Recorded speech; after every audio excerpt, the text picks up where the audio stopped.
Sir ಎಷ್ಟೋ ಜನ ಬೇರೆ ಥರನೇ ಮಾತಾಡೋದೆ. ನಾನು ಹೆಮ್ಮೆಯಿಂದ ದುರಾಂಕರವಾಗಿ ಹೇಳ್ಕೊಂತೀನಿ ಸರ್, ಸಾಲ ಮಾಡಿದ್ದೀನಿ, ಒಳ್ಳೆ ಉದ್ದೇಶಕ್ಕೆ ಮಾಡಿದ್ದೀನಿ. ಇಲ್ಲಿ ನಾವು ಫಂಕ್ಷನ್ಸಲ್ಲಿ ಉಳಿಯೋ ಊಟಗಳನ್ನ ಅದನ್ನ ಸುಮ್ಮನೆ ಉಳಿದ್ರೆ ಮೋದಿ ಪಾಲಾಗುತ್ತೆ, ಅಟ್ಲೀಸ್ಟ್ ಅದು ಆಶ್ರಮಗಳಿಗೆ ಕೊಡ್ತಾ ಸ್ಟಾರ್ಟ್ ಮಾಡಿದ್ದು ಸರ್ ಜನಧ್ವನಿ ಸೇವೆ. ಇವತ್ತಿಗೆ ಆಶ್ರಮ ಅನ್ನೋದು ದಂಧೆ ಅನ್ನೋ ಮಟ್ಟಿಗೆ ಯಾಕೋ ಜನಗಳಲ್ಲಿ ಕೆಲವೊಮ್ಮೆ ಅಭಿಪ್ರಾಯ ಬಂದಾಗ ಅದಕ್ಕೆ ಸರ್ ಜನಧ್ವನಿ ಸೇವಾ ಟ್ರಸ್ಟ್ ಸಿದ್ಧಾಂತ ಅದಲ್ಲ ಸರ್. ಆಮೇಲೆ ತುಂಬಾ ಹಿಂದೆ ಮಾತಾಡೋದೆಲ್ಲ ಇದಾರೆ, ತುಂಬಾ ಹಿಂದೆನೇ ಇದ್ದಾರೆ ಸರ್ ಅವರು. ಈಗ 2 ಕೋಟಿ ಸಾಲ ಇದೆ. ಈ ರೀತಿಯಾಗಿ ಆಶ್ರಮಗಳು ಜಾಸ್ತಿ ಆಗ್ತಿದೆ. ನಮ್ಮ ಉದ್ದೇಶ ಆಶ್ರಮಗಳು ಜಾಸ್ತಿ ಆಗಬಾರ್ದು. ನಮಸ್ಕಾರ, ಹರೇ ಕೃಷ್ಣ. ಕಾರ್ಯಕ್ರಮವನ್ನ ವೀಕ್ಷಣೆ ಮಾಡ್ತಾ ಇರೋ ಎಲ್ಲರಿಗೂ ಕೂಡ ನಮಸ್ಕಾರ. ನಿಮ್ಮೆಲ್ಲರಿಗೂ ಕೂಡ ಟಾಕ್ಸ್ ವಿತ್ ಶ್ರೀನಿವಾಸ್ ಕಾರ್ಯಕ್ರಮಕ್ಕೆ ಸ್ವಾಗತ. ಎಂದಿನಂತೆ ಒಬ್ಬರು ವಿಶೇಷವಾದ ವ್ಯಕ್ತಿ ಹಾಗೂ ವ್ಯಕ್ತಿತ್ವ ಇವತ್ತು ನಮ್ಮ ಜೊತೆ ಇದ್ದಾರೆ. ನೀವೆಲ್ಲರೂ ಸೋಷಿಯಲ್ ಮೀಡಿಯಾದಲ್ಲಿ ಕೇಳಿರ್ತೀರಿ, ಜನಧ್ವನಿ ಮಹೇಶ್ ಅಂತ. ಶ್ರೀಯುತರು ಭಾಳ ಅದ್ಭುತವಾದ ಕೆಲಸ ಮಾಡ್ತಾ ಇದ್ದಾರೆ, ನೂರಾರು ಜನಕ್ಕೆ ಆಶ್ರಯ ನೀಡಿದ್ದಾರೆ. ಹಾಗಾಗಿ ಅವ್ರ ಜೊತೆ ಮಾತಾಡೋಣ. ಯಾಕೆ ಇಂಥದ್ದೊಂದು ಸೇವೆ ಮಾಡುವ ಅಥವಾ ಇಂಥದ್ದೊಂದು ಭಾಳ ದೊಡ್ಡ ಜವಾಬ್ದಾರಿಯನ್ನು ಹೆಗಲ ಮೇಲೆ ಹೊತ್ತುಕೊಳ್ಳುವ ಸಂಕಲ್ಪ ಯಾಕೆ ಮಾಡಿದ್ರು, ಅವ್ರ ಬದುಕೇನು, ಅವ್ರ ತಂದೆ ತಾಯಿ ಏನು ಮಾಡ್ಕೊಂಡಿದ್ದಾರೆ ಅಥವಾ ಅವ್ರ ಕಥೆ ಏನು ತಿಳ್ಕೊಳ್ಳೋಣ. ಮಹೇಶ್ ಅವರ ಕಾರ್ಯಕ್ರಮಕ್ಕೆ ಸ್ವಾಗತ. ನಮಸ್ತೆ ಸರ್. ನಮಸ್ತೆ. ಚೆನ್ನಾಗಿದೆ. ಭಾಳ ಚೆನ್ನಾಗಿದ್ದೀನಿ. ನೀವು ಹೇಗಿದ್ದೀರಿ? ಚೆನ್ನಾಗಿದ್ದೀರಿ ಸರ್. ಅಂದಾಗೆ ನಿಮ್ಮ ವಯಸ್ಸೆಷ್ಟು? 32 ಸರ್. 32 ವಯಸ್ಸು. ನಿಮ್ಮ 32ನೇ ವಯಸ್ಸಿನಲ್ಲಿ ನಿಮ್ಮ ಜೀವನದಲ್ಲಿ ಯಾವತ್ತಾದರೂ ಒಂದು ಹೊತ್ತಿಗೆ ಊಟಕ್ಕೂ ಕಷ್ಟ ಇತ್ತು ಸರ್, ಅಂಥ ಸಮಯ ನೋಡಿದ್ದೀರಾ ನಿಮ್ಮ ಜೀವನದಲ್ಲಿ? ತುಂಬ ಇದೆ ಸರ್, ತುಂಬ ಇದೆ. ಅಂದರೆ ನೀವು ಸ್ವಯಂ ಅನುಭವಿಸಿದ್ದೀರಿ ಮತ್ತು ಅಂಥ ಅನ್ನ ಇಲ್ಲದ ಜನರನ್ನು ನೋಡೇ ಬೆಳೆದಿದ್ದೀರಿ ನೀವು. ಖಂಡಿತ ಸರ್. ಅದು ವ್ಯಾಲ್ಯೂ ಗೊತ್ತಿಲ್ಲದೆ ಏನು ಮಾಡೋಕ್ಕಾಗಲ್ವ. ಸತ್ಯ. ಈಗ ಅನ್ನೋದು ವ್ಯಾಲ್ಯೂ, ಕಷ್ಟದ ವ್ಯಾಲ್ಯೂ, ಜೀವನದ ಒಂದು ಜವಾಬ್ದಾರಿಗಳು ಅದೆಲ್ಲ ನೋಡಿದಾಗ ಇಲ್ಲ ಏನಾದರೂ ಒಂದು ಮಾಡಬೇಕು ಅನ್ನೋದನ್ನ ಯೋಚನೆ ಮಾಡಿದ್ವಿ. ತುಂಬ ಕಷ್ಟ. ಅವಾಗೆಲ್ಲ ಪೇಪರ್ ಹಾಕ್ತಿದ್ವಿ, ಹಾಲು ಹಾಕ್ತಿದ್ವಿ. ಚಿಕ್ಕ ವಯಸ್ಸಲ್ಲಿ ತಂದೆ ತಾಯಿ ಗಾರ್ಮೆಂಟ್ಸು, ತಂದೆ ಗಾದೆ ಕೆಲಸ ಮಾಡ್ಕೊಂಡು ತುಂಬ ಕಷ್ಟಪಟ್ಟು ಬೆಳೆಸಿದ್ರು. ಆ ಬೆಳೆಸಾದ್ಮೇಲೆ ನಾವು ಬೆಳೀತಾ ಬೆಳೀತಾ ಜವಾಬ್ದಾರಿಗಳನ್ನೂ ಒಂದಷ್ಟು ಬರುತ್ತಲ್ಲ ಸರ್, ಮನೇಲಿರೋಂಥ ಕಷ್ಟಗಳು ಆ ರೀತಿಯಾಗಿ ಬೆಳ್ಕೊಂಡ್ಬಂದಿತ್ತು ಸರ್. ಬಟ್ ನಿಮ್ಮ ತಂದೆ ಅಥವಾ ತಾಯಿ ಇವರಿಗೆ ನೀವು ಒಬ್ಬರೇ ಮಗ? ಅಕ್ಕ ಒಬ್ಬರಿದ್ದಾರೆ. ಅಕ್ಕ ಒಬ್ಬರಿದ್ದಾರೆ. ಹೌದು ಸರ್. ಹೌದು ಸರ್. ತಂದೆ ತಾಯಿಗೆ ಮಗ ಏನಾಗಬೇಕು ಅಂತ ಆಸೆ ಇತ್ತು? ಅವ್ರು ಎಲ್ಲರೂ ಹೇಳ್ಕೊಳವ್ರ, ಏ ಮಗ ನೀನು ಇದಾಗಬೇಕಣ? ಇಲ್ಲ ಸರ್, ಆ ರೀತಿನೇ. ಯಾಕಂದ್ರೆ ಅವ್ರಿಗೂ ಪಾಪ ಅಷ್ಟು ಎಜುಕೇಷನ್ ಇಲ್ಲ. ಹೌದು ಹೌದು ಹೌದು. ಏನಂದರೆ ನಾರ್ಮಲ್ ಈಗ ದೊಡ್ಡವನಾದ್ಮೇಲೆ ಏನೋ ಒಂದು ಕೆಲಸ ಮಾಡ್ಕೊಂಡು ನಮ್ಮನ್ನು ನೋಡ್ಕೊತಾನೆ, ಅಷ್ಟು ಆದರೆ ಸಾಕು ಅನ್ನೋ ರೀತಿಲಿ ಯೋಚನೆ ಮಾಡ್ತಾ ಇದ್ದೆ ಸರ್. ಓಕೆ. ನಿಮ್ಮ ಫ್ರೆಂಡ್ಸ್ ಗ್ಯಾಂಗ್ ಎಲ್ಲ ಚಿಕ್ಕ ಸ್ಕೂಲು ಅಥವಾ ನೀವು ಇದಕ್ಕಿಂತ ಹಿಂದೆ ಏನಿದ್ರಿ ಫ್ರೆಂಡ್ಸ್ ಗ್ಯಾಂಗ್ ಇತ್ತಾ? ತುಂಬ ಇತ್ತು ಸರ್. ಫ್ರೆಂಡ್ಸ್ ಗ್ಯಾಂಗ್ ಇತ್ತು. ಜೊತೆಯಲ್ಲಿ ಏನಂದರೆ ಯಾರನ್ನೂ ಏನೂ ಆಗಬೇಕು ಅಂತ ಮಾಡಲ್ಲ ಸರ್. ಏನೋ ನಮ್ಮ ಕೈಲಾಗಿದ್ದೇನೋ ಒಂದು ಒಳ್ಳೇದು ಮಾಡಬೇಕು, ಇಲ್ಲ ಏನೋ ಒಂದು ಗುರಿ ಇರುತ್ತೆ. ಆ ಗುರಿ ಕರೆಕ್ಟಾಗಿದ್ದಾಗ ಏನು ಬೇಕಾದ್ರೂ ಆಗ್ಬೋದು ಅನ್ನೋದು ನನ್ನ ಅನಿಸಿಕೆ ಸರ್. ಹೌದು ಹೌದು. ಈಗ ಇಂಥವೆಲ್ಲ ಮಾಡಬೇಕು ಅಂದಾಗ ಜೊತೆಲಿದ್ದ ಫ್ರೆಂಡ್ಸು ನಿಮ್ಗೇನು ಅನ್ಬೋದು ಅಂದರೆ 2 ಥರ. ಏನು ಅವೆಲ್ಲ ಮಾಡಿಕೊಂಡು ಸುಮ್ಮನೆ ಒಂದು ಕೆಲಸ ಮಾಡ್ಕೊಂಡು ನಮ್ಮ ಜೀವನ ನಾವು ನೋಡ್ಕೊಳ್ಳೋಣ ಅನ್ನೋ ಫ್ರೆಂಡ್ಸ್ ಇದ್ದರೆ, ಬಹುಶಃ ದೊಡ್ಡ ಕೆಲಸ ಮಾಡಬೇಕು ಅಂದವನು ಕೂಡ ಫ್ರೆಂಡ್ಸ್ ಮಾತು ಕೇಳಿ ಹಿಂದೆ ಹೋಗ್ಬಿಡ್ಬೋದು ಕೆಲವೊಮ್ಮೆ. ನಿಮಗಿದ್ದು ಫ್ರೆಂಡ್ಸು ನಿಮ್ಮನ್ನು ಈ ಕಡೆ ದೂಕೋರಿದ್ರ ಎಳೆಯೋರಿದ್ರ? ಸರ್ ಏನಂದರೆ ನನಗಿದು ಮಾಮೂಲಿ ನಾನಾ ರೀತಿಯಲ್ಲಿ ಸಣ್ಣ ಪುಟ್ಟ ಕೆಲಸ ಮಾಡ್ಕೊಂಡು ನಾರ್ಮಲಾಗಿ ಇದು ಮಾಡ್ಕೊಂಡು ಬರ್ತಾ ಇದ್ವಿ. ಅದಾದಮೇಲೆ ಇಲ್ಲ ಈ ರೀತಿ ಏನಾದರೂ ಒಂದು ಮಾಡಬೇಕು ಅಂತ ಹೊರಟಾಗ ಒಂದಷ್ಟು ಜನ ನಿನ್ನ ಕೈಲಿ ಆಗಲ್ಲ, ಇದೆಲ್ಲ ಮಾಡೋಕ್ಕಾಗುತ್ತಾ ಅನ್ನೋ ರೀತಿಲಿ ಮಾತಾಡೋದು. ಇನ್ನೊಂದಷ್ಟು ಜನ ಇಲ್ಲ ಮಾಡ್ಬೋದು ಅಂತ. ಇನ್ನೊಂದಷ್ಟು ಜನ ಅಯ್ಯೋ ಅವನಿಗೆ ಇಲ್ಲ, ಹೆಂಗೆ ಮಾಡೋಕ್ಕಾಗುತ್ತೆ ಅನ್ನೋ ರೀತಿಲಿ. ನಾವು ಫಂಕ್ಷನ್ಸಲ್ಲಿ ಉಳಿಯೋ ಊಟಗಳನ್ನ ಈಗ ಅಡುಗೆ 1000 ಜನಕ್ಕೆ ಅಡುಗೆ ಮಾಡ್ತಾರೆ, ಅದನ್ನು ಸುಮ್ಮನೆ ಉಳಿದ್ರೆ ಮೋದಿ ಪಾಲಾಗುತ್ತೆ, ಅಟ್ಲೀಸ್ಟ್ ಅದು ಆಶ್ರಮಗಳಿಗೆ ಅವಶ್ಯಕತೆ ಇರೋ ಸ್ಥಳಗಳಿಗೆ ಕೊಡ್ತಾ ಸ್ಟಾರ್ಟ್ ಮಾಡಿದ್ದು ಸರ್ ಜನಧ್ವನಿ ಸೇವಾ ಟ್ರಸ್ಟ್. ಹಾಗೆ ಹೋಗ್ತಾ ಹೋಗ್ತಾ ಹೋಗ್ತಾ ಊಟ ಕೊಡ್ತಾ ಇದ್ವಿ, ಮತ್ತು ರಸ್ತೆಗಳಲ್ಲಿ ಇರ್ತಾಯಿದ್ರು. ಆ ರೀತಿ ಆಗಬಾರ್ದು ಅಂದ್ಕೊಂಡು ಮತ್ತು ರಸ್ತೆಯಲ್ಲಿ ಇರೋರನ್ನ ಆಶ್ರಮಗಳಿಗೆ ಸೇರಿಸ್ತಾ ಬರ್ತಾ ಇದ್ವಿ. ಅದಾದಮೇಲೆ ಆಶ್ರಮ ಫುಲ್ಲಾಯಿತು ಅಂದರು. ಕೆಲವರು ಬರೀ ಆಶ್ರಮಕ್ಕೆ ಸೇರಿಸ್ತಾರೆ, ವಿಡಿಯೋ ಮಾಡ್ಕೊತಾರೆ ಅಂತ ಹೇಳ್ತಾಯಿದ್ರು. ಇವ್ರಿಗೆ ಆಶ್ರಮ ಮಾಡೋಕ್ಕಾಗಲ್ಲ ಅಂದರು. ಆಶ್ರಮ ಮಾಡಿದ್ವಿ. ಆಶ್ರಮ ಮಾಡಾದ್ಮೇಲೆ ಆಶ್ರಮ ಮಾಡ್ಬೋದು, ಒಂದು ಮನೇಲಿರೋದನ್ನ ನೋಡ್ಕೊಳ್ಳೋದು ಕಷ್ಟ, ಇಷ್ಟು ಜನನ ಸಾಕೋಕ್ಕಾಗುತ್ತಾ ಅಂದರು. ಅಷ್ಟು ಜನನ ಸಾಕೊಂಡು ಬಂದ್ವಿ. ಅದಾದಮೇಲೆ ಎಷ್ಟು ದಿನ ಬಾಡಿಗೆ ಜಾಗ, ಸ್ವಂತ ಜಾಗ ಮಾಡೋಕ್ಕಾಗುತ್ತಾ ಅಂದರು. ಯಾರು ಏನು ಆಗಲ್ಲ ಅಂತದ ಅದನ್ನು ಮಾಡೇ ಅಭ್ಯಾಸ ಸರ್. ನಾನು ಜಾಸ್ತಿ ಇವ್ರು ಇದಾಗಲ್ಲ ಅಂತವ್ರೆ, ನಾನು ಇಲ್ಲೇ ಕುತ್ಕೊಬೇಕು ಅಂಥವ್ರ ಮುಂದೆ ಎಲ್ಲ ಕುಗ್ಗಬಾರ್ದು. ಕಷ್ಟ, ಸಾಲ, ಇನ್ನೊಂದು ಮತ್ತು ನಾನು ಯೋಚನೆ ಮಾಡೋಕ್ಕೆ ಹೋಗಿಲ್ಲ ಸರ್. ಆಮೇಲೆ ಡಿಪೆಂಡ್ ಆಗಿಲ್ಲ ಸರ್. ಏನೋ ಎಲ್ಲಿಂದನೋ ಬರುತ್ತೆ, ಇದು ಹಿಂಗೆ ಮಾಡ್ಬೋದು ಆ ಥರ ಡಿಪೆಂಡ್ ಆಗಿಲ್ಲ ಸರ್. ಮಾಡಬೇಕಷ್ಟೇ. ಈ ವರ್ಷ ಇವತ್ತು 2025 2026ಕ್ಕೆ ಇಷ್ಟು ಕೆಲಸ ಆಗಿರಬೇಕು, ಇದನ್ನು ಮಾಡಬೇಕು ಅಂದರೆ ನಾನು ದುಡ್ಡಿದೆಯೋ ಇಲ್ವೋ ಲೆಕ್ಕ ಹಾಕಲ್ಲ. ಅವತ್ತು ಜೋಬಲ್ಲಿ ಸಿಂಗಲ್ ರುಪಿ ಇಟ್ಕೊಂಡು ಈ ರೀತಿ ಮಾಡಬೇಕು ಅಂತ ಯೋಚನೆ ಮಾಡಿಲ್ಲ. ಇವತ್ತು ಎಷ್ಟೇ ಸಾಲ ಇದ್ರೂ, ಎಷ್ಟೇ ಕಷ್ಟ ಇದ್ರೂ, ಎಷ್ಟೇ ಕಮಿಟ್ಮೆಂಟ್ ಇದ್ರೂ ನಾನು ಇದನ್ನು ಮಾಡ್ತೀನಿ ಅಷ್ಟೇ. ನಾನು ಏನು ಮಾಡ್ತೀನಿ, ಹೆಂಗೆ ಮಾಡ್ತೀನಿ, ಆ ಕಷ್ಟ ನೋವು ನನಗೆ ಬಿಟ್ಟಿದ್ದು. ಒಳ್ಳೆ ಉದ್ದೇಶಕ್ಕೋಸ್ಕರ ಇದರಿಂದ ಎಷ್ಟು ಜನಕ್ಕೆ ಬೇಕಾದ್ರೂ ಒಳ್ಳೇದಾಗಲಿ ನಾನು ಮಾಡ್ತೀನಿ ಅನ್ನೋ ರೀತಿಲಿ ನಾವು ಮಾಡ್ಕೊಂಡು ಬರ್ತಾ ಇದ್ದೀವಿ ಅಷ್ಟೇ ಸರ್. ಇವ್ರಿಗೋಸ್ಕರ ನಾನು ಏನು ಮಾಡಲಿಕ್ಕೂ ಸಿದ್ಧ 100% ಸರ್. ಯಾಕೆಂದರೆ ಆಮೇಲೆ ನೀವು ಯಾವುದೇ ಒಂದು ಜವಾಬ್ದಾರಿ ತೊಗೊಳ್ಳಿ ಸರ್, ಆ ಜವಾಬ್ದಾರಿನ ಕಂಪ್ಲೀಟ್ ಮಾಡಲಿಲ್ಲ ಅಂದರೆ ಏನಾಗುತ್ತೆ, ಸುಮ್ಮನೆ ಏನೋ ಒಂದು ಇದಕ್ಕೆ ಏನೋ ಒಂದು ಕಾಟಾಚಾರಕ್ಕೆ ಮಾಡ್ದ ಅಂತಾರೆ. ಹೌದು. ಅದೇ ಜಾಗದಲ್ಲಿ ಅದೇ ಒಂದು ಇದರಲ್ಲಿ ಏನಾದರೂ ಒಂದು ದೊಡ್ಡದಾಗಿ ಸಾಧನೆ ಮಾಡಿದಾಗ, ಅದರಿಂದ ಏನೋ ಒಂದು ಯಶಸ್ಸು ಕಂಡಾಗ, ಅದರಿಂದ ಏನೋ ಒಂದು ಅಷ್ಟು ಜನಕ್ಕೆ ಒಳ್ಳೇದಾದಾಗ ಇವನ ಕೈಲಿ ಆಗಲ್ಲ ಅನ್ನೋದು ಏನಂತಾರೆ, ನನಗೆ ಪರಿಚಯ, ನಮ್ಮ ಹುಡುಗ, ನನ್ನ ಫ್ರೆಂಡು, ನಾನು ಅವ್ರ ಜೊತೆಲೇ ಓಡಾಡಿದ್ದು ಅಂದರೆ ಅದು ಏನೋ ಮಾಡ್ತೀನಿ ಅಂದಾಗ ಹೇಳ್ಕೊತದಲ್ಲ, ಅದು ಖುಷಿ ಇರುತ್ತೆ ಸರ್. ಏನೋ ಮಾಡಾದ್ಮೇಲೆ ಹೇಳ್ತಾರೆ ಅಂದರೆ ಅದು ಅದಕ್ಕೆ ಹೇಳೋದು ಕಂಗ್ರ್ಯಾಚುಲೇಷನ್ಗಳು ಜಾಸ್ತಿ ಇರ್ತವೆ. ಹೌದು. ಆದರೆ ಜೊತೆ ನಿಂತು ಮಾಡ್ತಿ ಮಾಡ್ಯಾ ಅನ್ನೋರು ಇದ್ದಾರೆ, ತುಂಬ ಜನ ಆ ರೀತಿಲಿ ಇದ್ದಾರೆ. ಆಮೇಲೆ ತುಂಬ ಹಿಂದೆ ಮಾತಾಡೋದೆಲ್ಲ ಇದ್ದಾರೆ, ತುಂಬ ಹಿಂದೆನೇ ಇದ್ದಾರೆ ಸರ್ ಅವರು. ಈಗ ಈ ಆಶ್ರಮ ಕಟ್ಟಲಿಕ್ಕೆ ನನಗೆ ಗೊತ್ತಿರೋ ಪ್ರಕಾರ 2.25 ಕೋಟಿ ಅಂತ ಅಂದ್ಕೊಳ್ಳೋಣ. ಹೌದು ಸರ್. ಹೆಂಗ್ ಒಂಚೂದ್ರಿ ಅಂದ್ರೆ ಆಶ್ರಮ ಕಟ್ಟಕ್ಕೆ ಅಂತಲ್ಲ ಸರ್, ಜಾಗದಿಂದ ಹಿಡಿದು ಕಟ್ಟೋದು, ಜಾಗ ಮತ್ತೆ ಬಿಲ್ಡಿಂಗ್ ಕಟ್ಟಡಕ್ಕೆ 4 ಫ್ಲೋರ್ ಕಟ್ಟಿರೋದಕ್ಕೆ ಮತ್ತೆ ಫ್ಯಾಕ್ಟ್ರಿ ಮಾಡೋಕ್ಕೆ ಎಲ್ಲ ಸೇರಿ 2,60,00,000 ಆಗಿದೆ. ಅದರಲ್ಲಿ ನಮ್ಮ ಸೇವೆ ನೋಡಿ ಒಂದು 40 ಲಕ್ಷ 41 ಲಕ್ಷದವರೆಗೂ ಮೆಟೀರಿಯಲ್ಲು ಎಲ್ಲ ಸೇರಿ ಟೋಟಲ್ ಆಗಿ ಹೆಲ್ಪ್ ಆಗಿದೆ. ಅದ್ರಲ್ಲಿ ಎಷ್ಟೋ ಜನ ಕೊಟ್ಟಿರೋದು ಹೇಳಲೇಬೇಡ ಅಂದ್ರು, ಅದೇ ಕಂಪ್ಲೀಟಾಗಿ ಬಂದಿರೋದು ನಾನು ಹೇಳ್ತಾ ಇದ್ದೀನಿ. ಇನ್ನು ಮಿಕ್ಕಿರೋದು 2.25 ಕೋಟಿ 2,20,00,000 ಕೈಯಿಂದನೇ ಹಾಕೊಂಡಿರೋದು.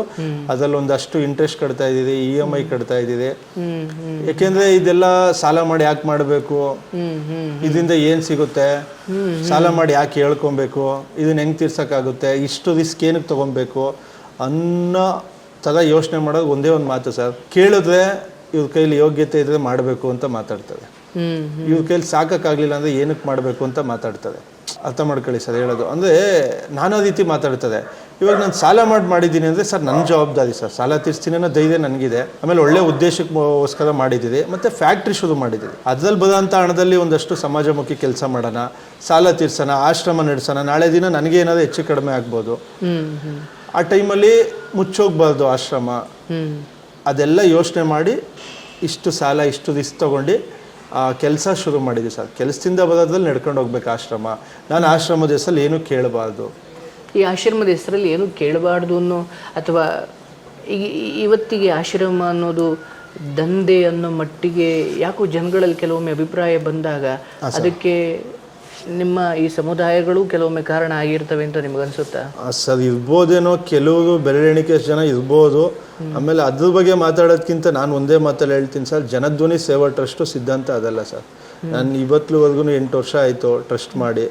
ನನಗೆ ಜನ ಎಲ್ಪ್ ಮಾಡಿಲ್ಲ ಅಂತ ಹೇಳ್ತಾ ಇಲ್ಲ, ಕಾಣ್ದಿರೋ ಕೈಗಳು ಆಶ್ರಮಕ್ಕೆ ಬಂದು ಸಹಾಯ ಮಾಡಿದ್ದಾರೆ. ಆದರೆ ನಾನು ಸೋಷಿಯಲ್ ಮೀಡಿಯಾ ಮುಖಾಂತರ ಆಗಿರ್ಬೋದು, ಟೆಲಿಕಾಲ್ ಮುಖಾಂತರ ಆಗಿರ್ಬೋದು, ರಸ್ತೆಗಳಲ್ಲಿ ಬಾಕ್ಸ್ಗಳು ಕಳಿಸೋ ಮುಖಾಂತರ, ಓಮಿನಿ ಕಳಿಸೋ ಮುಖಾಂತರ, ಇಲ್ಲ ನನಗೇನಾದರೂ ಎಲ್ಪ್ ಮಾಡಿ ಅಂದ್ಬಿಟ್ಟು ಯಾರಾದರೂ ಮುಂದೆ ಹೋಗ್ಬಿಟ್ಟು ಸಹಾಯ ಕೇಳ್ಕೊಂಡು ಇವತ್ತುವರೆಗೂ ಜನಧ್ವನಿ ಸೇವಾ ಟ್ರಸ್ಟಿಂದ ಹೋಗಿಲ್ಲ ಸರ್. ಇನ್ನು ಸಾಲವಾಗಿ ತುಂಬ ಜನರ ಹತ್ರ ಕೇಳಿದ್ದೀನಿ, ಸಾಲ ತಂದಿದ್ದೀನಿ ಸರ್. ಮತ್ತು ನಿಸ್ವಾರ್ಥವಾಗಿ ಬಾಗಿಲು ಒಳಗಡೆ ಬಂದು ಸಹಾಯ ಮಾಡಿದ್ದಾರೆ, ಅದನ್ನು ನೆನೆಸ್ಕೊತೀವಿ ಸರ್. ಏನಂದರೆ ಆಶ್ರಮ ಅಂದರೆ ಏನು, ಇವಾಗ ನಮ್ಮ ತಂದೆ ತಾಯಿ ಅಜ್ಜಿ ಕಾಲದಲ್ಲೆಲ್ಲ ಕುಟುಂಬಗಳಿಗೆ, ಸಂಬಂಧಗಳಿಗೆ ಒಂದು ಪ್ರೀತಿ, ವಿಶ್ವಾಸ, ಮಮಕಾರ ಎಲ್ಲ ಇತ್ತು ಸರ್. ಇವಾಗ ಏನಾಗ್ತಿದೆ ಅಂದರೆ ನಾನು ಮದುವೆ ಆಗಿದ್ದೀನಿ, ನನ್ನ ಕುಟುಂಬ, ನನ್ನ ಹೆಂಡತಿ, ನನ್ನ ಮಕ್ಕಳು, ಈ ರೀತಿಯಾಗಿ ಆಶ್ರಮಗಳು ಜಾಸ್ತಿ ಆಗ್ತಿದೆ. ನಮ್ಮ ಉದ್ದೇಶ ಆಶ್ರಮಗಳು ಜಾಸ್ತಿ ಆಗಬಾರ್ದು ಸರ್. ಇದು ನಾನು ಕೇಳೋಣ ಅಂದ್ಕೊಂಡೆ. ಆಶ್ರಮದ ಸಂಖ್ಯೆ ಹೆಚ್ಚೋದು ಸಮಾಜದ ಏಳಿಗೆಯ ಸಂಕೇತ ಖಂಡಿತ ಅಲ್ಲ ಸರ್. ಹೌದು. ಅದಕ್ಕೆ ನಾವೇನು ಮಾಡ್ತಾ ಇದ್ದೀವಿ ಅಂದರೆ, ಕೆಲವರಿಗೆ ಮದುವೆ ಆಗಿರಲ್ಲ, ಮಕ್ಕಳಿರಲ್ಲ, ಹಸ್ಬೆಂಡ್ ತೀರ್ಕೊಂಡಿರ್ತಾರೆ, ಈ ಥರ ಹಿನ್ನೆಲೆ ನೋಡ್ಕೊಂಡು ಯಾರೂ ಇಲ್ಲ ಅನ್ನೋದು ಮಾತ್ರ ಕರ್ಕೊಂಡ್ಬರ್ತಾ ಇದ್ವಿ. ನಿರಾಶ್ರಿತರು. ಹೌದು ಸರ್. ಯಾರಿಗೆ ಯಾರೂ ಇಲ್ಲವೋ ಹೌದು, ಅವರು ಇಲ್ಲಿ ಬರೀ ಅರ್ಹರು. ಹೌದು ಸರ್. ಆಮೇಲೆ ಏನಂದರೆ, ಇವಾಗ ನಾವು ನೋಡ್ಬೋದು ಸರ್, ನೀವೇನೇ ಒಂದು ಕೆಲಸ ಶುರು ಮಾಡಿ, ಅವಮಾನ ಯಾವ ರೀತಿ ಅವಮಾನ ಮಾಡ್ತಾರೆ ಅಂದರೆ, ಒಳ್ಳೇದೇ ಮಾಡಬಾರ್ದು, ಒಳ್ಳೆ ಕೆಲಸ ಕಾಲೇ ಇಡಬಾರ್ದು ಅನ್ನೋ ರೀತಿಲಿ ಅವಮಾನಗಳು ಮಾಡಿಬಿಡ್ತಾರೆ. ನೀವು ಗೊತ್ತು ಗುರಿ ಇಲ್ದಂಗೆ ಸುಮ್ಮನೆ ಮಾಮೂಲಿ ಹಿಡ್ಕೊಂಡು ಓಡಾಡ್ತಿರ್ಬೇಕು. ನೀವು ಏನೋ ಮಾಡ್ಲಿಕ್ಕೆ ನೀವು ಅಸಾಮಾನ್ಯರಾಗ್ಬಿಡ್ತೀರಾ. ಹೌದು, ಸಾಮಾನ್ಯರಾಗಿ ಉಳ್ಕೊಂಡ್ಬಿಡ್ಬೇಕು ಸರ್. ನಾನು ಒಬ್ಬ ಮನುಷ್ಯ ಸರ್, ಏನಾದರೂ ಒಂದು ಮಾಡ್ತೀನಿ ಅಂತ ಹೊರಟಾಗ ಮಾತಾಡೋದ್ರ ಬಗ್ಗೆ, ಮತ್ತು ನಿನ್ನ ಕೈಲಿ ಆಗಲ್ಲ ಅನ್ನೋದ್ರ ಬಗ್ಗೆ, ಮತ್ತು ನೀನೇನು ಮಾಡೋಕ್ಕಾಗಲ್ಲ, ಸುಮ್ಮನೆ ಏನೋ ನೋಡೋಕ್ಕೆ, ಇನ್ನೊಂದೇನೋ ಒಂದು ತೋರ್ಸ್ಕೊಳಕ್ಕೆ ಮಾಡ್ತೀಯ ಅನ್ನೋ ಈ ಥರ ಎಲ್ಲ ಒಂದಷ್ಟು ಅವಮಾನಗಳು, ಒಂದಷ್ಟು ಮಾತು, ಅಂತೆ ಕಂತೆ ಇವೆಲ್ಲ ಬರ್ತವೆ ಸರ್. ಅದನ್ನ ಪ್ರಾಮಿಸ್ ಹೇಳ್ತೀನಿ, ಅದ್ರ ಬಗ್ಗೆ ಯೋಚನೆನೂ ಮಾಡೋಕೆ ಹೋಗ್ಬಾರ್ದು. ನಿಮ್ಮ ಕೆಲಸ ಕರೆಕ್ಟಾಗಿದ್ದರೆ, ನೀವು ಹೋಗೋ ದಾರಿಲಿ ಕರೆಕ್ಟಾಗಿ ರೀಚ್ ಆದರೆ ಸರ್, ಅವ್ರು ಏನೇನು ಮಾತಾಡಿರ್ತಾರೆ ಎಲ್ಲರೂ ಹಿಂದೆ ಬಂದು ನಿಂತ್ಕೊತಾರೆ. ಸೀರಿಯಸ್ ಆಗಿ ಸರ್, ಗೆದ್ದಾದ ಅಂದರೆ ಏನು ಗೊತ್ತಾ ಸರ್, ಇವಾಗ ಈಸಿಯಾಗಿ ಯಾವುದೂ ಸಿಗಲ್ಲ ಸರ್. ಇಮ್ಮಿಡಿಯೇಟಾಗಿ ಯಾವುದಾದ್ರು ಯಶಸ್ಸು ಏನಾದರೂ ಸಿಕ್ಬಿಟ್ರೆ ಅಲ್ವಾ ಸರ್. ಆಮೇಲೆ ದೊಡ್ಡದಾಗೇನೋ ಇಮ್ಮಿಡಿಯೇಟಾಗಿ ಎಲ್ರಿಗೂ ನನಗೆ ಗೊತ್ತಾಗ್ಬಿಡ್ಬೇಕು, ಎಲ್ರಿಗೂ ನಾನು ಪರಿಚಯ ಆಗಿಬಿಡ್ಬೇಕು, ಇಮ್ಮಿಡಿಯೇಟಾಗಿ ಹೆಸರು ಮಾಡಬೇಕು, ಇಮ್ಮಿಡಿಯೇಟಾಗಿ ಬೆಳಿಬೇಕು, ಅದು ಕುಚ್ಚುತನ ಮಾಡಬಾರ್ದು ಅಲ್ವಾ ಸರ್, ಮಾಡಬಾರ್ದು. ಆಮೇಲೆ ಹಂಗೆ ಆಗ್ಬೋದು, ಆದಮೇಲೆ ಉಳಿಸ್ಕೊಂಡು ಬೆಳೆಸ್ಕೊಂಡು ಹೋಗೋದಿದೆಯಲ್ಲ ತುಂಬ ಕಷ್ಟ. ಕೆಟ್ಟ ರೀತಿಯಲ್ಲಿ ನೀವೇನೇ ಫೇಮಸ್ ಆದರೂ ಕೂಡ ನಾಳೆ ದಿನ ಒಂದು ತರಕಾರಿ ಮಾರ್ಕೆಟ್ ಹೋಗ್ಲಿಕ್ಕೂ ಮುಖ ಇರಲ್ಲ ಅಲ್ವಾ ಸರ್. ಅದನ್ನೇ ಹೇಳ್ತಾ ಇದ್ದು, ಡಿಫ್ರೆಂಟಾಗಿ ಇವಾಗಂತೂ ನಾವು ನೋಡ್ತೀವಿ ಸೋಷಿಯಲ್ ಮೀಡಿಯಾದಲ್ಲಿ, ಇಮ್ಮಿಡಿಯೇಟಾಗಿ ಏನೋ ಆಗಬೇಕು, ಇಮ್ಮಿಡಿಯೇಟಾಗಿ ಏನೋ ಮಾಡಬೇಕು ಅಂತ ಕಸು ತೊಟ್ಟಿಯಾಗಿದೆ ಇನ್ಸ್ಟಾಗ್ರಾಮ್. ಅದೇ ಹೇಳೋದು ಸರ್, ಸೋಷಿಯಲ್ ಮೀಡಿಯಾ ಒಂದು ಒಳ್ಳೆ ಪ್ಲಾಟ್ಫಾರ್ಮ್ ಸರ್, ಯಾವ ರೀತಿ ಬಳಸ್ಕೊಂತೀರ ಅನ್ನೋದ್ರ ಮೇಲೆ ನಿಂತಿರ್ತದೆ ಅಷ್ಟೇ. ಈಗ ನನ್ನೇ ನೋಡಿ, ಈಗ ನಿಮ್ಮ ಆಶ್ರಮ ನನಗೆ ಸೋಷಿಯಲ್ ಮೀಡಿಯಾ ಅಲ್ದಿದ್ರೆ ನಮ್ಗೆ ಹೆಂಗ್ ಗೊತ್ತಾಗೋದು? ಹೌದು ಸರ್, ಹೌದು. ಅದು ಒಂಥರ AK-47 ಗನ್ ಇದ್ದಂಗೆ. ಹೌದು, ಸೈನಿಕರ ಕೈಲಿದ್ರೆ ದೇಶ ಕಾಪಾಡುತ್ತೆ, ಉಗ್ರಗಾಮಿ ಕೈಲಿದ್ರೆ ಗನ್ ಸಮಸ್ಯೆ ಅಲ್ಲ, ಮನಸ್ಸುಗಳು ಸಮಸ್ಯೆ. ಹೌದು. ಸೊ ಇದು ಈ ಕೆಲಸ ಮಾಡ್ಕೊಂಡು ಏನೋ ರಾಜಕೀಯಕ್ಕೆ ಬರೋಕ್ಕೂ ಉದ್ದೇಶ ಇದೆಯಾ ನಿಮಗೆ? ಯಾರಿಗೆ ಸರ್ ಹಿಂಗೆಲ್ಲ ಫೇಮಸ್ ಆಗೋದು? ಇಲ್ಲ ಸರ್, ಆ ರೀತಿ ಅದೆಲ್ಲ ಓಡಾಡಿದ್ದೀವಿ. ಪಕ್ಷದ ಜೊತೆ ಗುರುತಿಸ್ಕೊಂಡಿದ್ದೀರಾ? ಅಲ್ಲ, ಗುರುತಿಸ್ಕೊಂಡಿದ್ದೀರಿ, ಓಡಾಡಿದ್ದೀರಿ. ಅಂದರೆ ಇವಾಗ ನೀವು ಯಾವುದೇ ಪಕ್ಷಕ್ಕೆ ಕದೀಲಿ, ಯಾವುದೇ ಒಂದು ಇದಕ್ಕದಿಲಿ, ಎಲ್ಲೂ ಓಡಾಡಲ್ಲ, ಆಸಕ್ತಿನೂ ಇಲ್ಲ. ಏಕೆಂದರೆ ಪ್ರತಿಯೊಂದು ಅನುಭವ ಆದಾಗಲೇ ವ್ಯಾಲ್ಯೂಗಳು ಗೊತ್ತಾಗುತ್ತೆ ಅಂತಾರೆ. ಇವತ್ತು ಎಷ್ಟೋ ಜನ ಯೂತ್ಸು ರಾಜಕೀಯದಲ್ಲಿ ಓಡಾಡ್ಕೊಂಡು ಕೆಲವರು ಯಶಸ್ಸನ್ನ ಕಂಡಿರ್ತಾರೆ, ಇನ್ನು ಕೆಲವರು ಜೀವನನೇ ಹಾಳು ಮಾಡ್ಕೊಂಡಿರ್ತಾರೆ. ಉದಾಹರಣೆಗಳಿದೆ. ಹಂಗಾಗಿ ರಾಜಕೀಯ ಅಂತ ಬಂದಾಗ ಸರ್, ನನಗೆ ಪರ್ಸ್ನಲಿ ನನಗೆ ಇಂಟ್ರೆಸ್ಟ್ ಇಲ್ಲ ಸರ್. ಎಲ್ಲರೂ ಪರಿಚಯ ಇದ್ದಾರೆ, ಯಾಕೆಂದ್ರೆ ನಾವು ಟ್ರಸ್ಟ್ ಮಾಡೋ ಮುಂಚೆ ಓಡಾಡ್ತಾ ಇದ್ವಿ. ಈಗ ಜನಧ್ವನಿ ಸೇವಾ ಟ್ರಸ್ಟ್, ಅದಿಗೆ ನೀರಾಗಬೇಕು, ಒಂದೇ ಇದ್ರೆ ಬಾವಿಲಿ ಇರಬಾರ್ದು, ಎಲ್ಲರೂ ಬೇಕು ನಮಗೆ, ಎಲ್ರೂ ಬೇಕಾಗುತ್ತೆ. ಎಲ್ಲ ಪಕ್ಷದವರು, ಎಲ್ಲ ಇದರವರು ಪ್ರೀತಿ ವಿಶ್ವಾಸದಿಂದ ಎಲ್ಲರೂ ಚೆನ್ನಾಗಿದ್ದಾರೆ. ಯಾವುದಾದ್ರು ಒಂದಕ್ಕೆ ಸೀಮಿತ ಆದರೆ ಚೆನ್ನಾಗಿರಲ್ಲ ಅಂದ್ಕೊಂಡು ಅದಕ್ಕೆ ರಾಜಕೀಯವಾಗಿ ಯಾವುದೂ ಇಂಟ್ರೆಸ್ಟ್ ಇಲ್ಲ ಸರ್. ನಿಜ. ಅಂದರೆ ನೀವು ಲೋಕೋ ದೇವೋ ಸುಖಿನೋ ಭವಂತು, ಲೋಕೋ ಸಮಸ್ತ ಸುಖಿನೋ ಭವಂತು ಅಂದಾಗ, ಲೋಕವೇ ನನ್ನ ಮನೆ ಅಂದಾಗ ನೀವು ಒಂದಕ್ಕೆ ಜೋತು ಬಿದ್ದರೆ ಬಹುಶಃ ನಾಳೆ ನಿಮಗದು, ಅಂದ್ರೆ ನೀವೆಲ್ಲಿ ಎಲ್ಲಾ ಧರ್ಮವೂ ಹಾಕಿದ್ದೀರಿ, ಎಲ್ಲ ಇದನ್ನು ಹಾಕಿದ್ದೀರಿ. ಸೊ ಒಂದಕ್ಕೆ ಜೋತು ಏನೋ ಒಂದು ಸಾಸಿವೆ ಕಾಳಲ್ಲಿ ಸೇವೆ ಮಾಡ್ತಾ ಇದ್ದೀರಿ. ಇಲ್ಲ ಅಲ್ಲ, ಒಂದಕ್ಕೆ ಸೀಮಿತ ಆಗೋದು ಬೇಡ. ಅದಕ್ಕೆ ಎಷ್ಟೋ ಜನ ಕೇಳ್ತೇನೆ ರಾಜಕೀಯವಾಗಿ ಖಂಡಿತ ಪ್ರಾಮಿಸ್ ಮನಸಾಕ್ಷಿ ಮುಟ್ಕೊಂಡು ಹೇಳ್ತೀನಿ, ನನಗೆ ಆ ಥರ ಕಾನ್ಸೆಪ್ಟೇ ಇಲ್ಲ. ಮೊನ್ನೆ ಎಲ್ಲ ಬಾಗ್ನ ಕೊಟ್ರಿ ಪೌರ ಕಾರ್ಮಿಕರಿಗೆ, ಅದು ತುಂಬ ಆಸೆ ಇತ್ತು, ಕೊಡಬೇಕಾಗಿತ್ತು ಅಂತ. ಇವಾಗ ದಸರಾ ಹಬ್ಬಕ್ಕೂ ಬೇರೆ ರೀತಿಲಿ ಒಂದು ಸೇವೆ ಮಾಡ್ತಾ ಇದ್ದೀವಿ. ಒಂದೊಂದು ಹಬ್ಬಕ್ಕೆ ನಮ್ಮ ಮನೆಗಳಲ್ಲಿ ಅಷ್ಟೇ ಅಲ್ಲ, ಸಮಾಜಕ್ಕೋಸ್ಕರ ದುಡಿತಾ ಇರೋವಂಥದ್ದು, ತುಂಬ ನೊಂದಿರೋ ಅಂಥದ್ರಿಗೆ ನಮ್ಮ ಕಣ್ಮುಂದೆ ಕಾಣೋ ಅಂಥದಕ್ಕೆ ಒಂದು ಸೇವೆಗಳ ಮಾಡಬೇಕು ಅನ್ನೋ ಆಸೆ ಇದೆ. ಆ ರೀತಿ ಯೋಚನೆ ಮಾಡಿದ್ರೆ ಕೆಲವ್ರಂತ ಏನಾದ್ರು ರಾಜಕೀಯವಾಗಿ ಏನಾದ್ರು ಆಸೆ ಇದೆಯಾ ಹಂಗೆ ಹಿಂಗೆ ಅಂತ. ಸರ್, ರಾಜಕೀಯವಾಗಿ ಮಾಡಬೇಕು ಅಂದರೆ ಸೇವೆನೇ ಮಾಡ್ಬೇಕಂತಿಲ್ಲ, ರಾಜಕೀಯವಾಗಿ ಗುರುತಿಸ್ಕೊಬೋದಾಗಿತ್ತು. ಆಮೇಲೆ ಇಷ್ಟೆಲ್ಲ ರಿಸ್ಕ್ ತೊಗೊಂಡು, ಇಷ್ಟೆಲ್ಲ ಸಾಲ ಮಾಡಿ, ಇಷ್ಟೆಲ್ಲ ಕಷ್ಟಪಟ್ಟು ಮಾಡಬೇಕಲ್ಲ. ರಾಜಕೀಯವಾಗಿ ಏನೂ ಇಷ್ಟ ಇಲ್ಲ ಸರ್. ರಾಜಕೀಯದ ಬಗ್ಗೆ ಸಮಾಜದಲ್ಲಿ ಅಥವಾ ಒಳ್ಳೆ ಅಭಿಪ್ರಾಯಗಳು ಇವತ್ತು ಕಡಿಮೆ ಆಗುವ ಸಮಯ ಬಂದ್ಬಿಟ್ಟಿದೆ ಸರ್. ಯೂತ್ಸ್ ಏನು ಗೊತ್ತಾ ಸರ್, ಇವಾಗಿರೋ ಯೂತ್ಸಲ್ಲಿ ಒಳ್ಳೊಳ್ಳೆ ರಾಜಕಾರಣಿಗಳಿದ್ದಾರೆ. ಯೂತ್ಸು ಬರಬೇಕು ಸರ್. ಯೂತ್ಸ್ ರಾಜಕಾರಣಿವಾಗಿ ಬಂದರೆ ಮಾಡಬೇಕು. ರಾಜಕೀಯ ಏನು ಕೆಟ್ಟದಲ್ಲ ಸರ್. ನಿಮ್ಮ ಥರ ಸೇವಾ ಮನೋಭಾವ ಇದ್ರೆ ಚಂದ. ನಾನು ಎಲೆಕ್ಷನ್ಗೆ 20 ಕೋಟಿ ಖರ್ಚು ಮಾಡಿದ್ದೀನಿ, ಮುಂದಿನ 5 ವರ್ಷದಲ್ಲಿ ಅದನ್ನು ವಾಪಸ್ ತಗೊಳ್ಳೋದ್ರಲ್ಲೇ ಜೀವನ, ಅದು ಕಷ್ಟ ಆಗುತ್ತೆ ಸರ್. ಅದ್ರ ಬಗ್ಗೆ ಮಾತಾಡೋಕೆ ತುಂಬ ಚಿಕ್ಕವನು. ಅಂದರೆ ಏನಂದರೆ ಯೂತ್ಸಲ್ಲಿ ರಾಜಕೀಯವಾಗಿ ಬಂದರೆ ಒಳ್ಳೊಳ್ಳೆ ಮನೋಭಾವ ಇರೋಂಥವ್ರು ಬಂದರೆ ಚೆನ್ನಾಗಿರುತ್ತೆ. ಹೆಂಗ್ ರಕ್ತ, ಬಿಸಿ ರಕ್ತಗಳು ಒಳ್ಳೇದು ಮಾಡ್ಬಿಡ್ಬೇಕಪ್ಪ, ಎಲ್ಲ ವ್ಯವಸ್ಥೆನ ಸರಿ ಮಾಡಬೇಕು. ಈ ಹಳಬ್ರು ಹಂಗಲ್ಲ, ಅವ್ರಿಗೆಲ್ಲ ನೋಡಿ ಸಾಕಾಗ್ಬಿಟ್ಟಿರುತ್ತೆ. ಇದೇ ಸರ್ ಮಾಡ್ತದೆ. ಅದೇನಾಗುತ್ತೆ ಅಂದರೆ, ಅದೇ ಹೇಳ್ತದಲ್ಲ, ಯಾವ್ದು ಮಾಡಬೇಕು, ಎಲ್ಲಿಂದ ಶುರು ಮಾಡಬೇಕು ಅನ್ನೋದು ವಾತಾವರಣಗಳು ಹಂಗೆ ಕಂಟಿನ್ಯೂ ಆಗಿರೋದು, ಹಂಗೆ ಬೆಳ್ಕೊಂಬಂದ್ಬಿಟ್ಟಿರ್ತದೆ ಅಷ್ಟೇ. ನಿಮಗೆ ಯಾವುದು ರಾಜಕೀಯವಾಗಿ ಒಂದು ಸ್ಥಾನಮಾನದ ಅಪೇಕ್ಷೆಯೂ ಇಲ್ಲ ಅಥವಾ ಅಂತ? ಖಂಡಿತ ಇಲ್ಲ ಸರ್. ಆಫರ್ಗಳು ಬಂದಿಲ್ಲ? ಇಲ್ಲ ಸರ್. ಬಂದ್ರು ನನಗೆ ಅದು ಬೇಡ ಅಂತ ಅವಶ್ಯಕತೆ ಇಲ್ಲ ಸರ್. ಯಾಕೆಂದ್ರೆ ಇವಾಗ ಹೇಳ್ತದೆ, ಆಶ್ರಮಕ್ಕೆ ಬಂದು ಯಾವ್ದು ರಾಜಕಾರಣಿಗಳ ಹತ್ರ ಹೋಗಿ ಸಹಾಯ ಕೇಳಿ, ಇನ್ನೊಂದು ಮತ್ತೊಂದು ಕೇಳಿ ಅಂತಾರೆ ಸರ್. ಈಗ ಆಶ್ರಮಗಳು ನಮಗೆ ಒಬ್ಬರೇ ರಾಜಕಾರಣಿಗಳು, ಅವ್ರಿಗೆ ಸಾವಿರಾರು ಆಶ್ರಮಗಳು. ಈಗ ನಾವು ಹೋಗಿ ಅವ್ರ ಹತ್ರ ನಿಂತ್ಕೊಂಡು ಕೇಳಿದಾಗ ಅವ್ರು ಮಾಡಲ್ಲ ಅನ್ನೋದು ಹೇಳಲ್ಲ, ಮಾಡ್ತೀನಿ ಅಂತಲೇ ಹೇಳ್ತಾರೆ. ಆದರೆ ನಮ್ಮ ಸೇವೆ ಎಲ್ಲ ಆಯಿತು, ಬಿಸ್ನೆಸ್ ಆಯ್ತಲ್ಲ. ನಾಳೆ ದಿನ ಎಲ್ಲೋ ಒಂದು ಮಾತು, ನಾನು ಇದೊಂದು ಪ್ರಾಡಕ್ಟ್ ಮಾಡ್ಕೊಂಡಿದ್ದೀನಿ, ಆಶ್ರಮ ನಂದೊಂದು ಪ್ರಾಡಕ್ಟ್ ಇದೆ, ಇದಕ್ಕೆ ನೀವು ಹೆಲ್ಪ್ ಮಾಡಿ, ಇದಕ್ಕೆ ನೀವು ಹೆಲ್ಪ್ ಮಾಡಿ ಅಂತ ನಾನು ಹೋಗಿ ರಾಜಕಾರಣಿಗಳ ಹತ್ರ ಆಗಿರ್ಬೋದು ಅಲ್ಲಿ ಇಲ್ಲಿ ಕೇಳೋದು ನನ್ನ ಪರ್ಸ್ನಲಿ ಜನಧ್ವನಿ ಸೇವಾ ಟ್ರಸ್ಟ್ ಸಿದ್ಧಾಂತ ಅದಲ್ಲ. ಓಕೆ. ಅದಕ್ಕೆ ನಾವೇನಂದ್ರೆ ಸರ್ ಇವಾಗ ಕೆಲಸ ಇದರಿಂದ ಒಂದು ಉದ್ಯಮ ಶುರು ಮಾಡೋಣ, ಅದ್ರಲ್ಲಿ ಬರೋ ಹಣದಲ್ಲಿ ಒಂದಷ್ಟು ಸಮಾಜಮುಖಿ ಕೆಲಸ ಮಾಡೋಣ ಸರ್. ಎಷ್ಟೋ ಜನ ಬೇರೆ ಥರನೇ ಮಾತಾಡೋದೆ, ಸಾಲ ಮಾಡಿ ಏನಕ್ಕೆ ಮಾಡ್ಬೇಕು ಸರ್, ಸಾಲ ಮಾಡಿ ನಾನೇನು ಶೋಕಿ ಮಾಡಿಲ್ಲ ಸರ್. ನಾನು ಅದನ್ನಾಗಲೇ ಹೇಳ್ತಾ ಇದ್ದೆ ಅಲ್ವಾ, ಸಾಲ ಮಾಡಿ ಏನು ಶೋಕಿ ಮಾಡಿಲ್ಲ, ಇಲ್ಲ ಸಾಲ ಮಾಡಿದ್ದೀನಿ ಅಂದ್ಬಿಟ್ಟು ನಾನು ವಿಡಿಯೋದಲ್ಲಿ ಬಂದು ನನಗೆ ಸಹಾಯ ಮಾಡಿ ಅಂತ ಕೇಳ್ತಿಲ್ಲ. ನಾನು ಹೆಮ್ಮೆಯಿಂದ ದುರಾಂಕರವಾಗಿ ಹೇಳ್ಕೊಂತೀನಿ ಸರ್, ಸಾಲ ಮಾಡಿದ್ದೀನಿ, ಒಳ್ಳೆ ಉದ್ದೇಶಕ್ಕೆ ಮಾಡಿದ್ದೀನಿ, ಮತ್ತು ಅದು ತೀರಿಸೋ ಶಕ್ತಿ ಇದೆ. ಭಗವಂತ ಜನರು ಪ್ರೀತಿ ವಿಶ್ವಾಸ ಒಳ್ಳೆಯದಾದಲ್ಲಿದ್ದರೆ ಉದ್ಯಮ ಶುರು ಮಾಡಿದ್ದೀವಿ, ಅದರಿಂದ ಬರೋ ಹಣದಲ್ಲಿ ನಮಗೆ ಅದಕ್ಕೆ ಕರ್ನಾಟಕದ ಜನ ಸಪೋರ್ಟ್ ಮಾಡ್ತಾರೆ ನಂಬಿಕೆ ಇದೆ. ಯಾಕೆ ಅಂದರೆ ಈ ಮಾತನ್ನ ನಾನು ಹೇಳ್ತೀನಿ, ಕೆಲವರು ಯೋಚನೆ ಮಾಡೋಕ್ಕಲ್ಲ ಸರ್. ಕೆಲವರು ಏನಂದರೆ ನೀವು ಹೇಳೋದಲ್ಲ ಆಶ್ರಮ ಅಂದರೆ ದಂಧೆ ಅದು ಇದು ಅಂತ ಹೇಳ್ತೀವಲ್ಲ ಸರ್. ಸರ್ ಈಗ ಮನೆಗಳಲ್ಲಿ ಕುಟುಂಬ ಸಾಕೋದೇ ಕಷ್ಟ, ಅಷ್ಟು ಜನರನ್ನು ಸಾಕ್ತಾ ಇರ್ತದೆ. ಹೌದು. ಅವಾಗ ಏನೋ ಕೆಲವ್ರಿಗೆ ಇರೋರಿಗೆ ಕೊಡಬೇಕು ಅನ್ನೋ ಆಸೆ, ಇಲ್ಲದೆ ಇರೋರಿಗೆ ಏನೋ ಒಂದು ಮಾಡಬೇಕು ಅನ್ನೋ ಆಸೆ ಇರುತ್ತೆ. ಏನೋ ಒಂದು ಒಳ್ಳೇದು ಮಾಡ್ತಾ ಇದ್ದಾರೆ, ಕೊಟ್ಟೋದು ಅವ್ರ ಧರ್ಮ ಸರ್. ನನ್ನ ಪ್ರಕಾರ ಅದೇ ಸತ್ಯ ಅಲ್ವಾ. ಮಾಡ್ತದಲ್ವಾ, ಅದನ್ನ ತಗೊಂಡು ಮಾಡ್ತದಲ್ವಾ, ಒಳ್ಳೆ ರೀತಿಲಿ ಬರ್ಸ್ಕೊಂಡ್ರೆ ಅವ್ರದ್ದು ಧರ್ಮ. ಇಲ್ಲ ಅಂದರೆ ಅನ್ಯಾಯಕ್ಕೆ ಇದು ಮಾಡ್ಕೊಂಡ್ರೆ ಅವ್ರ ಕರ್ಮ ಅವ್ರ ಅನುಭವಿಸ್ತಾರೆ ಸರ್. ಸತ್ಯ. ಮಾತಾಡಿ ಯಾಕೆ ಸರ್ ಕೆಟ್ಟೋದಾಗಬೇಕು. ಸತ್ಯ ಸತ್ಯ. ಹಾಗಾಗಿ ಅದು ಈ ಆಶ್ರಮದ ಆಮೇಲೆ ನಾವು ಕೊಡಿ ಅಂತ ಕೇಳ್ತಿಲ್ಲ ಸರ್. ಹೌದು ಹೌದು ಹೌದು ಅಲ್ವಾ. ನಾವು ಏನು ಕೇಳ್ತಾ ಇರೋದು ಅಂದರೆ ಪ್ರೀತಿ ವಿಶ್ವಾಸ ಕೊಡಿ, ಅಷ್ಟೇ. ಆಶೀರ್ವಾದ ಮಾಡಿ, ನಿಜ ನಿಜ. ಅದನ್ನ ಕೇಳ್ತೀವಿ. ಯಾಕೆಂದ್ರೆ ಸರ್ ಸಾಲ ಮಾಡಿ ಯಾಕೆ ಮಾಡಬೇಕು ಅಂದರೆ ಇವತ್ತು ಅಲ್ಲಿ ಪ್ರಶಸ್ತಿಗಳು ತೋರಿಸ್ತೆ, ಎಷ್ಟೋ ಜನ ಪ್ರೀತಿ ವಿಶ್ವಾಸ ತೋರಿಸೋದು. ನೀವು ಹೇಳಿದ್ರೆ ನೀವು ಪ್ರೀತಿ ವಿಶ್ವಾಸಕ್ಕೆ ಬಂದ್ರಿ, ನಾನು ಫೋನ್ ಮಾಡಿ ಸರ್ ಈ ಚಾನಲಿಂದ ನಂಗೆ ಒಂದು ಇಂಟರ್ವ್ಯೂ ಮಾಡಿ ಅಂತ ನಾನು ಫೋನ್ ಮಾಡಿಲ್ಲ. ಒಂದು ಪ್ರೀತಿ ವಿಶ್ವಾಸಕ್ಕೆ ಬಂದ್ರಿ, ಮಾಡ್ತಾ ಇರೋಂಥ ಸೇವೆಗೆ ಬಂದ್ರಿ. ಈ ಸೇವೆಗೆ ಈ ನೀವು ಕೊಟ್ಟಿರೋ ಗೌರವಕ್ಕೆ ಮುಂದೆ ಒಂದು ಪುಷ್ ಮಾಡೋ ಅಂತ ಕೆಲಸ ಮಾಡ್ತಾ ಇರ್ತೀರ. ಅಂದರೆ ಯಾವುದೋ ಒಂದು ರೀತಿಲಿ ಆ ಪ್ರೀತಿ ವಿಶ್ವಾಸ ಕೊಟ್ಟಾಗ ನಾನು ಹೆಂಗೆ ಸರ್ ಕುಗ್ಲಿ, ನಾನು ಹೆಂಗೆ ಸರ್ ಸೋಲಿ ಅಲ್ವಾ ಸರ್, ನಾನು ಹೆಂಗೆ ಸರ್ ಕುಗ್ಲಿ, ನನ್ನ ಕೈಲಿ ಆಗಲ್ಲ ಅಂತ ಹೆಂಗೆ ಹಿಂದೆ ಹೋಗ್ಲಿ. ಈಗ 2.25 ಕೋಟಿ ಸಾಲ ಇದೆ, ಇನ್ನೂ ಒಂದು 2 ಕೋಟಿ ಸಾಲ ಆಗಲಿ ಬಿಡಿ, ತೀರ್ಸೋಣ ಒಳ್ಳೆ ಉದ್ದೇಶಕ್ಕೆ. ಯಾಕೆಂದರೆ ನಾನು ಫ್ಯಾಕ್ಟ್ರಿ ಮಾಡಿದ್ದೀನಿ, ದುಡಿತೀನಿ, ಜವಾಬ್ದಾರಿ ಇದೆ. ಒಂದು ಮನಸ್ಸಲ್ಲಿ ನಿನ್ನ ಕೈಲಿ ಆಗಲ್ಲ ಅನ್ನೋದು ಎಷ್ಟೋ ಜನ ನನ್ನನ್ನು ಅವರು ಗುರುಗಳಾಗಿ ತೊಗೊಂಡ್ಬಿಟ್ಟಿದ್ದೀನಿ ಅವ್ರನ್ನ. ನಿನ್ನ ಕೈಲಿ ಏನೂ ಆಗಲ್ಲ ಅಂತ. ಯಾಕೆಂದರೆ ಒಂದು ಚಿಕ್ಕದು ಅಂಗಡಿ ಮಾಡಲಿ ಸರ್, ಎಷ್ಟು ದಿನ ಮಾಡ್ತಾನೋ ಅಂತ ಮಾತಾಡ್ತಾರೆ.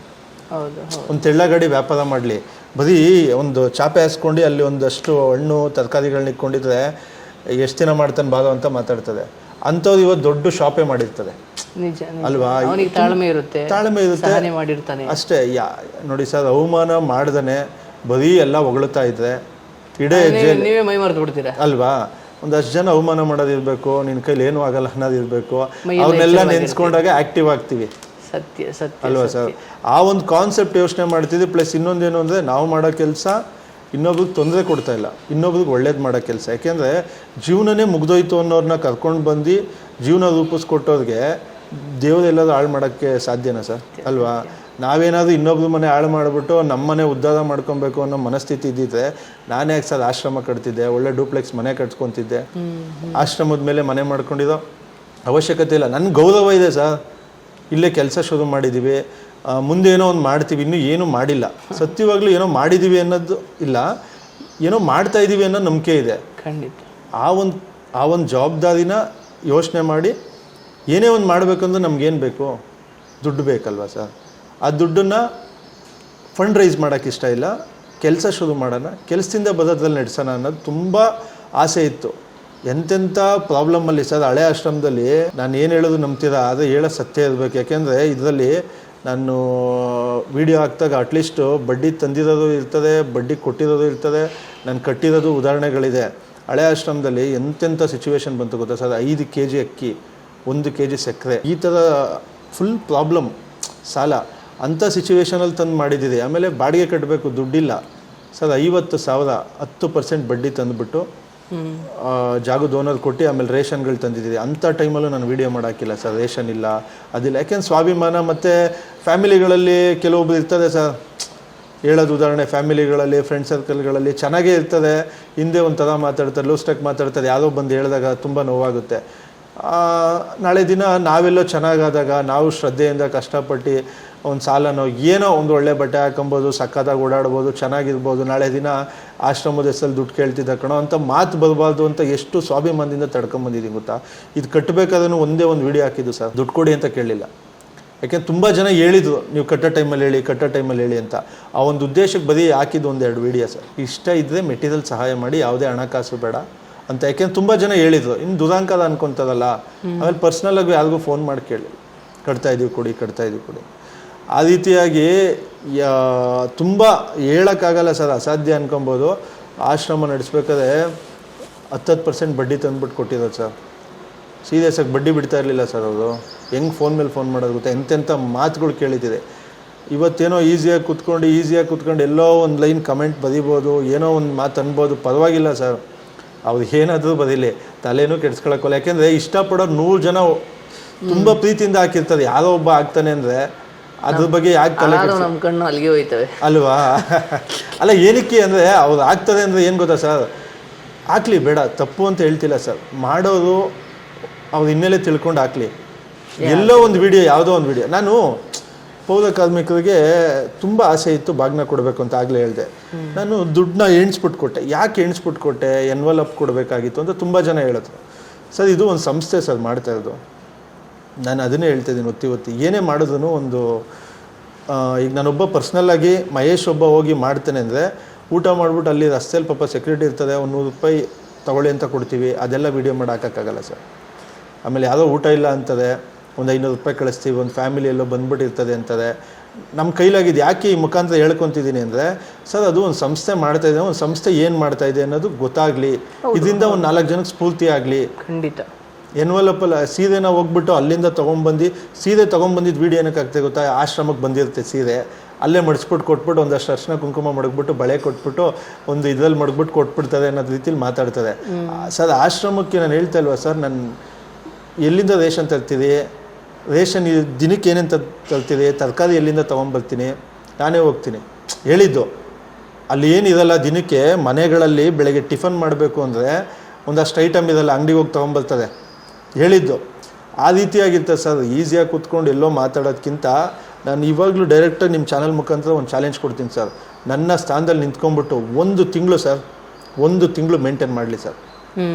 ಬರೋ ಫೋನು, ಕಟ್ಟೋ ಬಡ್ಡಿ, ಎಷ್ಟೆಷ್ಟು ಸಾಲ ಐತೆ, ಜವಾಬ್ದಾರಿ ತೊಗೊಳ್ಳಿ. ಈಗಲೂ ಚಾಲೆಂಜ್ ಮಾಡ್ತೀನಿ, ಪ್ರತಿ ಚಾನಲಲ್ಲೂ ಈ ಮಾತು ಹೇಳ್ತೀನಿ. ನಾನು ಬೇಕಾದ್ರೆ ಸಾಲ ತೀರೋವರೆಗೂ ಯಾರಾದರೂ ಜವಾಬ್ದಾರಿ ತೊಗೊಳ್ಳಿ, ಬೇಕಾದ್ರೆ ಎಷ್ಟು ಕೋಟಿ ಸಾಲ ಐತೆ ಅಷ್ಟು ಕೋಟಿ ಜವಾಬ್ದಾರಿ ತೊಗೊಳ್ಳಿ, ಪೂರ್ತಿ ಖಾಲಿ ಮಾಡಿಕೊಡ್ತೀನಿ, ಅವದೇ ನಡೆಸ್ಕೊಂಡು ಹೋಗ್ಲಿ ಬೇಕಾದ್ರೆ. ನಿಮ್ಮ ಕೀರ್ತಿ ಮಾತ್ರ ಅಲ್ಲ, ನಿಮ್ಮ ಸಾಲ ತಗೊಳ್ಳೋಕ್ಕೂ ರೆಡಿ ಇರಬೇಕು ಅಂದರೆ ಇದು ಪೂರ್ತಿ ಬಿಟ್ಕೊಡ್ತೀನಿ. ಅಯ್ಯೋ, ಇದು ಪೂರ್ತಿ ಬಿಟ್ಕೊಡ್ತೀನಿ ಸರ್. ನಾನು ಹೇಳ್ತಾ ಇಲ್ವಾ, ಮಾರ್ಕೊಂಡು ಹೋದ್ರೆ ಹೇಳಿ ಮೇಲೆ ಅಲ್ಲ, ನಾನು ಏನಕ್ಕೆ ಅಂದರೆ ಮಾತಾಡೋದು ಯಾವುದೋ ಒಬ್ಬರು ಬಂದ್ಬಿಟ್ಟು ನಿನಗೆ ಸಾಲ ಇಲ್ಲ, ನೀನು ಸುಮ್ಮನೆ ಹೇಳ್ತಿದ್ಯಾ, ದುಡ್ಡು ಮಾಡಿದ್ಯಾ, ನಗು ಮುಖ ನೋಡಿದಾಗ ಮಾತ್ರ ಅವ್ರಿಗೆ ಅಸೂಹೆ, ಒಳಗಡೆ ನೋವು ಗೊತ್ತಿರಲ್ಲ. ಸರ್, ನಾನು ಅದನ್ನು ತೋರಿಸ್ಕೊಳಕ್ಕೆ ಹೋಗಲ್ಲ. ಏನಕ್ಕೆ ತೋರಿಸ್ಕೊಳಕ್ಕೆ ಹೋಗಲ್ಲ ಗೊತ್ತಾ, ನೋವು ಪಟ್ರೆ ಏನಕ್ಕೆ ಬೇಕಾಗಿತ್ತು, 4 ದಿನ ಶೋಕಿ ಮಾಡ್ದ, ಮೆರ್ದ, ಹಿಂಗೆ ಆಗೋದು ಸರ್. ಇವಾಗಲೂ ಹೇಳ್ತಿಲ್ವಾ, ವಯಸ್ಸಾದವ್ರು ಪ್ರೀತಿಯಿಂದ ಆಶೀರ್ವಾದ ಮಾಡಿ ಮೆರೆಸ್ತವ್ರೆ. ಸತ್ಯ. ಆ ಖುಷಿಲಿದ್ದೀನಿ. ಅಯ್ಯೋ, ಅಲ್ಲಿ ನಾವು ಮಾತಾಡ್ಬೇಕಾದ್ರೆ ಅಲ್ವಾ, ಎಷ್ಟು ಪ್ರೀತಿ ಕೊಡ್ತಾರೆ ಸರ್. ಅವ್ರು ಯಾವುದು ಅಂತಲೇ ಗೊತ್ತಿಲ್ಲ. ನನ್ನ ಮಗ ಅಂತದೆ, ಸತ್ರೆ ನೀನೇ ಇಡಬೇಕಪ್ಪ ಕೊಳ್ಳಿ ಅಂತದೆ, ನೀನೇ ಲಾಸ್ಟು ಅಂತ್ಯಕ್ರಿಯೆ ಮಾಡಬೇಕು ಅಂತದೆ. ಸರ್, ಈ ಒಬ್ಬ ಮನುಷ್ಯನ ದುಡ್ಡಿಂದ ಕೊಂಡ್ಕೊಳ್ಳೋಕ್ಕಾಗಲ್ಲ ಸರ್. ಪ್ರೀತಿ ವಿಶ್ವಾಸದಿಂದ ಗೆಲ್ಬೋದು ಮನಸ್ಸನ್ನ. ಸರಿನಾ? ಆ ಪ್ರೀತಿ ವಿಶ್ವಾಸದಿಂದ ಎಷ್ಟೋ ಜನರು ಪ್ರೀತಿ ವಿಶ್ವಾಸ ಆಶೀರ್ವಾದ ಸಿಕ್ಕಿದೆ ಅಂದಾಗ ಅದನ್ನು ಗೌರವವಾಗಿ ತೊಗೊಂಡೋಗ್ತಾ ಇದ್ದೀವಿ ಅಷ್ಟೇ. ಸಾಲ ಬಿಡಿ ಸರ್, ದುಡ್ಡು ನಾವೇ ಪರ್ಮನೆಂಟ್ ಅಲ್ಲ, ಹಂಗಂತ ನನಗೆ ಯಾರಿಗೂ ಏನು ಮೋಸ ಮಾಡಬೇಕಾಗಿಲ್ಲ. ಕೊಡೋದು ಒಂದಿನ ಲೇಟ್ ಆಗಲಿ ಕೊಡ್ತೀನಿ, ಪ್ರತಿಯೊಂದು 11 ನಂಬರ್ ಫೋನ್ ಎತ್ತುತ್ತೀನಿ ಸರ್. ಸರಿನಾ? ಹೇಳ್ತಾ ಇರೋದು, ಈ ತಿಂಗಳಿಲ್ವಾ ನೆಕ್ಸ್ಟ್ ತಿಂಗಳು ಕೊಡ್ತೀನಿ ಅಂತೀನಿ. ಬಡ್ಡಿ ಅಷ್ಟೇ, ಯಾರಿಗೂ ಅಷ್ಟೇ ನಿಲ್ಲಿಸ್ಕೊಳ್ಳಲ್ಲ. ಬಡ್ಡಿಗೆ ತಂದು ಬಡ್ಡಿ ಕಟ್ತಾ ಇದ್ದೀನಿ. ಯಾಕೆಂದರೆ ಕಂಪನಿ ಇನ್ನೂ ಶುರುವಾಗಿಲ್ಲ, ಕರೆಂಟ್ ಸ್ವಲ್ಪ ಸಮಸ್ಯೆ ಆಯಿತು. ಕರೆಕ್ಟಾಗಿ 2 ವರ್ಷ ಟೈಮ್ ಕೊಟ್ಟರೆ ಎಲ್ಲ ಸಾಲ ತೀರುತ್ತೆ, ನನಗೆ ನಂಬಿಕೆ ಇದೆ. ಆ ಧೈರ್ಯದ ಮೇಲೆ ನಾನು ಮಾಡ್ತಾಯಿದ್ದೀನಿ ಸರ್. ನನಗೇನಂದರೆ ಸಾಧ್ಯವಾಗುತ್ತಾ, ಆಶೀರ್ವಾದ ಮಾಡಿ. ಲೂಸ್ಟಾಗಿ ಮಾತಾಡ್ತಿದ್ದ, ನಿಮಗೆ ಬಿಟ್ಟಿದ್ದು ಮಾತಾಡಿ.